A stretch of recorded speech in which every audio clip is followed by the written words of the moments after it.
नमस्कार छात्रों, सुधीर शर्मा क्लासेस पे आपका स्वागत है। आज 18 जून को कक्षा 12th मैथ्स का जो पेपर हुआ था उसका हल आज हम इस वीडियो में देख रहे हैं। इसके पहले मैं एक वीडियो डाल चुका हूं जिसमें हमने क्वेश्चन नंबर 1 से लेकर के 10 तक सॉल्व किए हैं। वो आई बटन में आ रहा होगा, वो भी आपको देखना चाहिए। ठीक है, आइए शुरू करते हैं। इसमें हम शुरू करते हैं क्वेश्चन नंबर 11 से, जो 2 नंबर का है और सेक्शन बी में है। यदि f तथा g एक ही और आच्छादक फलन है तो सिद्ध करो कि GOF का होल इनवर्स बराबर होगा f इनवर्स ओ g इनवर्स। ठीक है, तो ये हमें सिद्ध करना था। तो हम मान लेते हैं कि f कोई एक ही आच्छादक फलन है जो a से b में परिभाषित है। अब हम जानते हैं कि कोई फलन एक ही के आच्छादक होता है तो उसका प्रतिलोम भी एक ही के आच्छादक होगा। ठीक है, उसके प्रतिलोम का भी अस्तित्व होगा। ठीक है, तो अगर f a से b में है तो f इनवर्स हो जाएगा b से a में परिभाषित। इसी तरह से अन्य फलन g को हम मान लेते हैं कि ये b से c में परिभाषित है तो इसका प्रतिलोम भी एक ही के आच्छादक होगा और वो c से b में परिभाषित होगा। एक प्रमेय 1.2 हमें यह कहती है कि अगर दो फलन एक ही के आच्छादक हो तो उनका संयुक्त फलन भी एक ही के आच्छादक होता है। ठीक है, तो यहाँ f और g एक ही के आच्छादक है, अतः इनका संयुक्त फलन GOF भी एक ही के आच्छादक होगा। और GOF अगर एक ही के आच्छादक है तो इसका प्रतिलोम भी एक ही के आच्छादक होगा। ठीक है, वैसे GOF का इनवर्स भी एक ही के आच्छादक होगा। अच्छा, GOF परिभाषित होगा, इसका प्रांत सह प्रांत क्या होगा? तो GOF F का प्रांत है A और G का सह प्रांत है C, तो GOF A से C में परिभाषित होगा तो इसका प्रतिलोम C से A में परिभाषित होगा। यह है प्रांत नंबर समीकरण नंबर फर्स्ट। अब हम F, जैसे आप ये देख रहे थे कि फलन f a से b में परिभाषित है तो f इनवर्स b से a में परिभाषित होगा। ठीक है, अब हम जैसे अपन ने देखा कि GOF जो है इसका प्रांत तो होगा c और सह प्रांत होगा a। अब हम इसका चेक करते हैं तो ये होगा g इनवर्स का प्रांत यानी c और f इनवर्स का सह प्रांत यानी a, यानी ये भी c से a में परिभाषित है। तो इस प्रकार हम देख रहे हैं कि GOF का इनवर्स और F इनवर्स और G इनवर्स का प्रांत सह प्रांत समान है। तो एक तो ये भी बात है कि दोनों समान है, प्रांत सह प्रांत। अब हम आगे मानते हैं कि माना समुच्चय A का अवयव A, समुच्चय B का अवयव B, समुच्चय C का अवयव है C, और इस प्रकार से परिभाषित है कि F फलन के अंतर्गत A का प्रतिबिंब B है और फलन G के अंतर्गत B का प्रतिबिंब C है। ठीक है, अब हम GOF A का मान निकालेंगे। ठीक है, GOF है F A का मान है B, इसकी जगह B रखेंगे तो GB और GB का मान आएगा C। तो इस तरह से GOF जो फलन है इसमें A का प्रतिबिंब है C।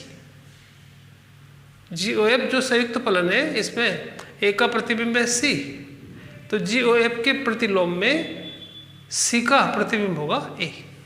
अब हम इसमें F इनवर्स और G इनवर्स में C का मान निकालते हैं, क्योंकि F इनवर्स और G इनवर्स C से A में परिभाषित है। तो यहाँ C का जो समुच्चय है ये C यहाँ पे हमने रखा।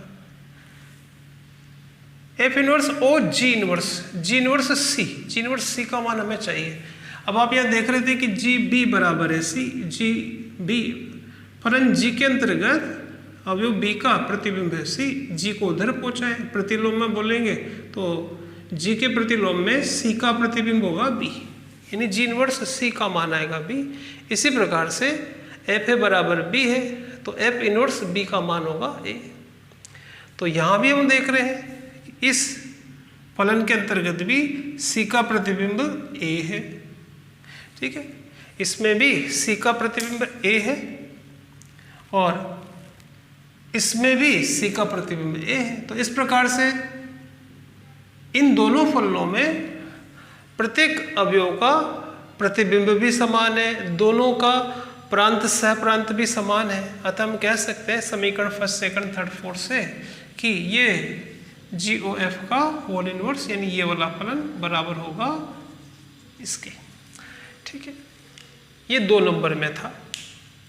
सेक्शन बी का 12वां प्रश्न ये था कि यदि अवयव a -2i बराबर है -1 -2 3 2 1 -3 -3 1 0 हो तो अवयव a इंटू a का परिवर्त के गुणनफल का मान बताना था।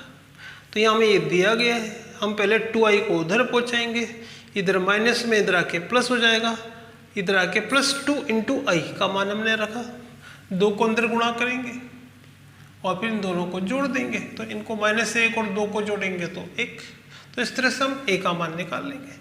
अब हमें a का परिवर्त चाहिए, पंक्ति को स्तंभ, दूसरी पंक्ति को दूसरा स्तंभ बना देंगे।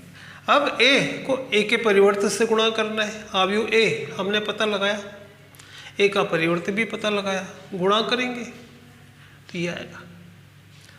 और आपको ये ध्यान रखना है कि a और कोई भी वर्ग अवयव a और उसके परिवर्त का जो गुणा होता है वो एक सम्मित अवयव होता है। ये एक जो हमें प्राप्त होगा ये एक सम्मित अवयव है। आप यहाँ देख पा रहे हैं कि a12 a21 के बराबर है, a13 a31 के बराबर है, तो इस तरह से इसका आंसर होगा। बच्चों 13वां प्रश्न है कि इसका हमें समाकलन करना था 2x + 5 अपॉन √x² + 3x + 1, इसका मान हमें निकालना है। तो यहाँ हम सबसे पहले ये करेंगे कि अंश बराबर लिखेंगे a इंटू हर का अवकलन प्लस b। ठीक है, तो अंश है यहाँ पे 2x + 5 इंटू a इंटू हर का अवकलन हर x² + 3x + 1 है, तो इसका जो अवकलन आएगा 2x + 3 + b। हल करके a और b का मान निकालेंगे। जैसे आप यहाँ देख रहे हैं कि x का गुणांक अगर इसको इस अंदर गुणा करेंगे तो आएगा 2ax, यानी x का गुणांक यहाँ पे 2a है और x का गुणांक यहाँ पे 2 है, तो यहाँ से a का मान आ जाएगा। इसी तरह से अचर पद के को अगर हम देखें, इधर अचर पद है 3a + b और इधर अचर पद है 5, यहाँ हम a की जगह 1 रख देंगे, 3 इंटू 1 3 को उधर पहुँचा दें तो v का मान आ गया। तो इस प्रकार यहाँ पे हम मान रखेंगे कि 2x + 5 बराबर होगा a का मान आया था 1 इंटू ये प्लस b का मान आया 2। तो इस प्रकार ये जो था इसमें 2x + 5 को हम ऐसे लिख सकते हैं। तो 2x + 5 के ये टुकड़े कर देंगे, ये अब 2 भागों में इसको तोड़ देते हैं। ठीक है, तो एक तो हो जाएगा 2x + 3 और एक ही हो जाएगा। ठीक है, तो ये तो इसका अवकलन यहाँ मौजूद है, अगर आप इसको t मानेंगे तो ये ऊपर वाला dt हो जाएगा, √t और t की घात 1/2 को ऊपर पहुँचाएंगे तो इसका समाकलन आ जाएगा t की घात -1/2 + 1 इस तरह से। और इसमें जो है इसको पूर्ण वर्ग हमें बनाना पड़ेगा, है ना। जैसे आप देख रहे हैं कि x² + 3x + 1 है, इसको पूर्ण वर्ग बनाना तो a का स्क्वायर प्लस 2 गुणा a गुणा b का मान इस तरह से रखिए कि ये 3x रहे, तो उस टाइप से इसको करना है। तो यहाँ हमें b की वैल्यू रखनी पड़ेगी 3/2, तो b की जगह आएगा 3/2, यानी यहाँ आएगा ये हमें यहाँ पे हमें लेना होगा 9/4 प्लस में और माइनस में 9/4, इसके अलावा यहाँ पे +1 है। ठीक है, तो ये हो जाएगा यहाँ से यहाँ तक को तो हम कहेंगे ये a² + 2ab + b का स्क्वायर है, यानी इसको हम कहेंगे a + b का होल स्क्वायर, यानी आएगा x + 3/2 का होल स्क्वायर, x + 3/2 का होल स्क्वायर। और इधर आएगा 1 में से माइनस करेंगे इसको तो ये आएगा -5/4, तो यहाँ आएगा -5/4। ठीक है, तो यहाँ 2 बाहर है और ये है 1/x + 3/2 का होल स्क्वायर और इस ये स्क्वायर है √5/2 का होल स्क्वायर का अंडर।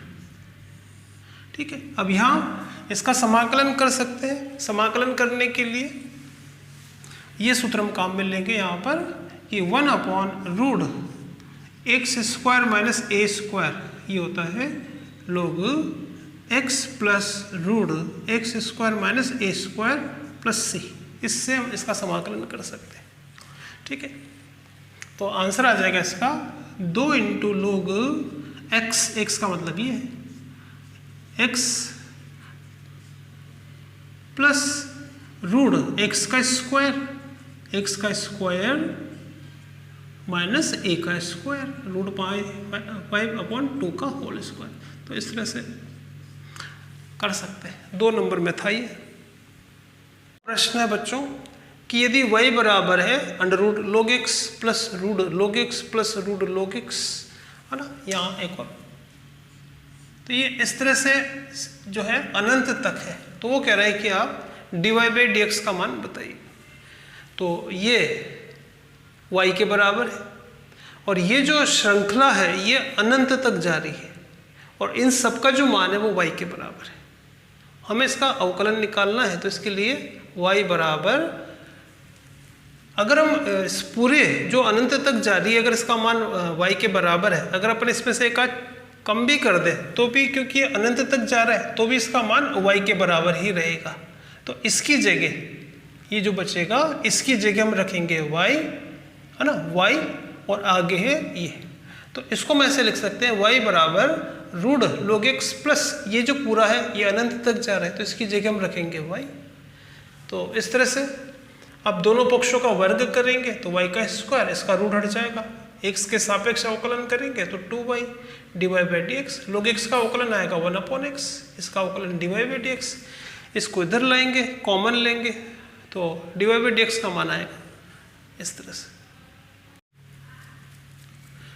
बच्चों 15वां प्रश्न है कि वक्र 2x² - y² बराबर 14 पर सरल रेखा x + 3y बराबर 6 के समांतर अभिलंब का समीकरण बताना है। आपको एक वक्र दे रखा है, उस वक्र पर अभिलंब का समीकरण बताइए जो कि इस रेखा के समांतर है। ठीक है, तो सबसे पहले हमने यहाँ पे वक्र लिखा और माना कि वक्र पर कोई बिंदु है x1 y1 जहाँ हम अभिलंब खींचना चाहते हैं। ठीक है, तो क्योंकि ये x1 y1 वक्र पर है अतः ये वक्र के समीकरण को संतुष्ट करेगा, तो x की जगह x1 y की जगह y1 रख के समीकरण नंबर फर्स्ट नाम देंगे। अब हम इसका अवकलन करेंगे। ठीक है, इसका अवकलन करेंगे x के सापेक्ष, तो 2 गुणा 2x माइनस इस तरह से यहाँ हमें dy/dx मिल जाएगा, यानी स्पर्श रेखा की प्रवणता मिल जाएगी ये। तो अभिलंब की प्रवणता हम जानते हैं कि अगर स्पर्श रेखा की प्रवणता ये है तो अभिलंब की प्रवणता आ जाएगी -1/dy/dx। अच्छा, उस बिंदु पे x1 y1 पे हम प्रवणता निकालेंगे तो एक तो इसको पलटा देंगे तो 1/-1/dy/dx और इसमें x y की जगह रख देंगे x1 y1। तो उस x1 y1 पर जो अभिलंब है उसकी प्रवणता ये हो जाएगी। अच्छा, और वही कह रहा है प्रश्न में कि जो अभिलंब है वो समांतर है इस रेखा की, तो हम इस रेखा की प्रवणता निकाल लेंगे। ठीक है, एक रेखा ये है x + 3y - 6, इसकी प्रवणता निकालनी है। तो रेखा की जो प्रवणता होगी वो हम y बराबर mx + c के रूप में लिख के निकाल सकते हैं। ये आएगी रेखा की प्रवणता -1/3। अब अभिलंब की प्रवणता, क्योंकि ये जो रेखा है जिसकी आपने प्रवणता निकाली है इसी रेखा के समांतर है अभिलंब, यानी अभिलंब की प्रवणता और रेखा की प्रवणता समान होना चाहिए क्योंकि दोनों आपस में समांतर है। और हमने अभिलंब की प्रवणता ये निकाली है, स्पर्श रेखा की प्रवणता ये है, तो दोनों को बराबर करके y1 का मान आ जाएगा, माइनस से माइनस काट देंगे तो y1 बराबर आएगा 2x1/3।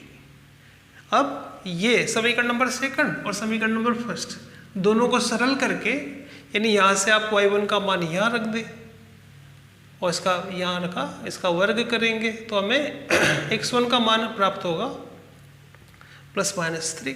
जब x1 का मान आ जाए तो यहाँ रख दो, y1 का भी मान आ जाएगा। तो अब हम अभिलंब का समीकरण y - y1 बराबर mx - x1 उस रूप में रख सकते हैं। ठीक है, तो ये था 15वां प्रश्न।